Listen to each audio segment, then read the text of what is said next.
Sa bakurang ito, maghuhukay sina Santos at Ronnie para sa hinahanap na buto raw ng Hapon. Marami raw mga sundalong Hapon ang nasawi sa probinsyang ito.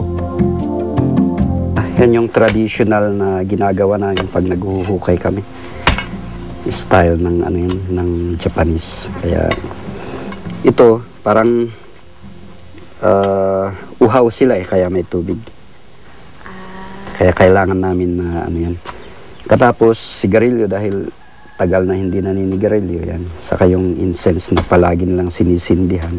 Kung member ka ng Kuentay, antayin mong lalabas sila bago kakakain. Dahil karamihan sa mga ito namatay sa gutom. Kaya kung kakain ako, parang unfair sa kanila na busog ako hindi sila. Nagbakasakali rin sa Santos na muling balikan ang lugar kung saan unang nahukay ni Ronnie ang mga buto.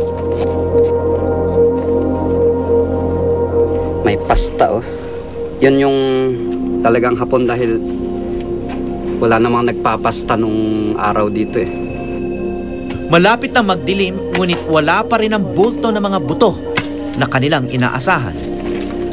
Kaya nagdesisyon si Santos na bumalik na lang kinaumagahan. Ano na lang, kung ano ang makuha natin, yan lang. Kasi kahit hindi buong buo. Basta importante, alam niyang may part siyang nauwi.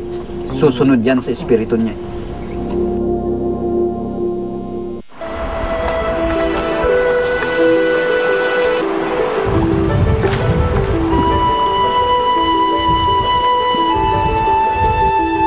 Sa kalapit na barangay, sinundo ni Santos ang ilang mga bone hunter na inatasan niya maghanap ng mga buto.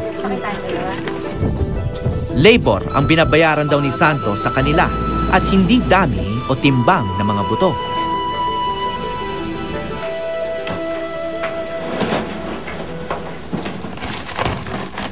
Dala-dala ng mga bone hunter ang mga sako-sakong buto na pinakahihintay ni Santos. Tinamaan siguro ito ng bala. Minsan parang ganyan na kahit isang pirasong bungo wala. Mga ibang parts lang ng body niyang meron. Wala tayong magawin.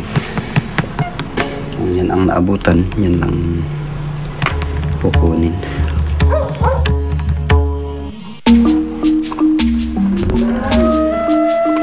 Kinabukasan, isang magandang balita ang muling bumungad kay Santos. Ito, sakang. Ito yung nasa taas. Ito yung upper leg niya. Dito. Anong tawag dito?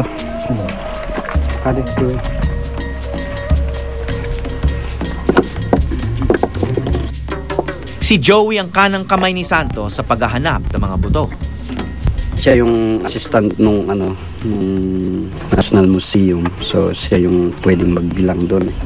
Alam niya kung ilang tao yan. Sa tansya mo, Joey, ilan yung mga tao? Basta tansya ko mga 10. Yung mga ito pa, pali 1 pair. 1 pair. So yan, isang pair na yan. Oo. Okay. So isang tao. Ito. 10. 10 na mismo. Oo. Lahat ba yan? Puro mga celebs? Kasi hindi natin mabilang ito. Wala na. Hindi natin alam kung saan dito. Dito. Paganda ka sa araw nito. Uwi muna kami sa bodega. Iuwi natin ito sa bodega sa Uha. Balik kami dito ulit pag may bago uling tayo huhukayin.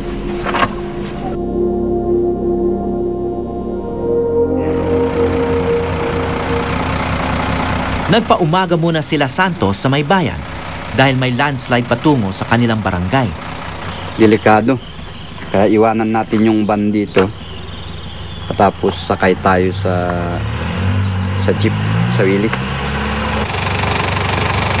Para makalusot sa putikan, pinakuha niya ang kanilang Willys Jeep, sasakyang pang-militar noong panahon ng mga Amerikano sa Pilipinas.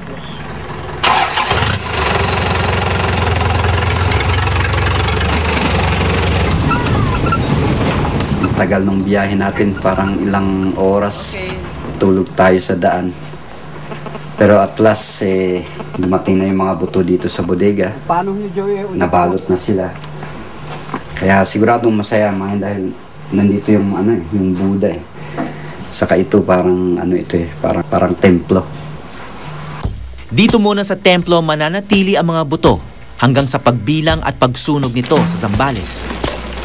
Sa Zambales din ipapataw ang huling husga kung buto nga ba ito ng Hapon o buto ng Pilipino.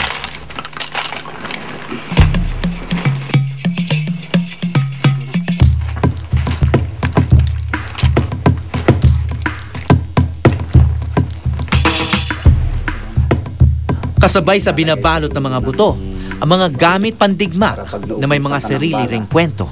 Ito yung lutuan ata ito o lalagyan nito. Hindi ko alam eh. Ito, baril to. Tamaan ng baril yan. Ito, may baril pa oh. May mga bala tayo dito. May toothbrush sila. Ito yung mga nakuha namin sa pinanghukayan namin. Mga live pa yan eh. Ang isasama, napili namin yung mga na-diffuse na nandun na sa sasakyan sa baba. Saka yung iba, pinadala ko na. Nandun na sa Subic. Pero ito, iniwan namin dahil baka sa init sa daan puputok eh. Pagdating doon, bubuksan lahat. Pagkatapos titignan nila kung anong parts yung nakuha sa isang tao. Yun lang. Tapos ililista nila yan. Ang mga butong ito, ikatlong grupo ngayong 2010 na susunugin matapos suriin. May isang buto kami na palaging naiiwan dito. Ito yung bantay dito eh. Japanese din ito. 2 tao ito. Parang yan yung sinabi nung high priest nila.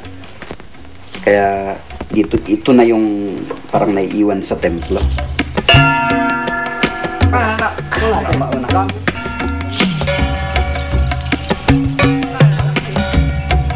Kailangan mauna itong flag ng Hapon dahil yung mga butong ito is Hapon. Saka dito nila nakikita na pauwi na sila sa Japan. So mga espiritu nila sasama na, hindi maiiwan dito sa bahay ko.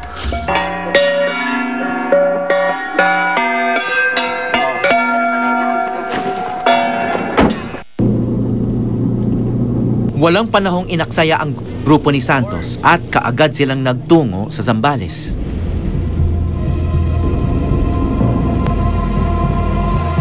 Gabi na nang nakarating sa Zambales sina Santos nang biglang, Oh, alis kayo! Alis kayo!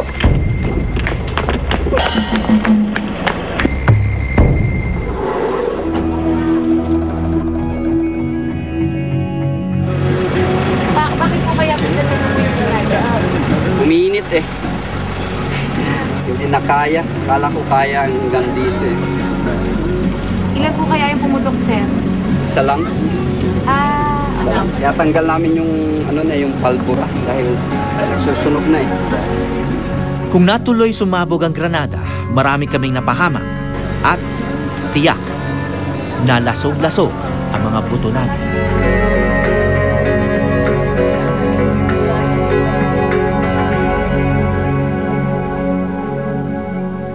So hindi ito buto o bungo ng mga Hapon? Yun ang paniniwala namin.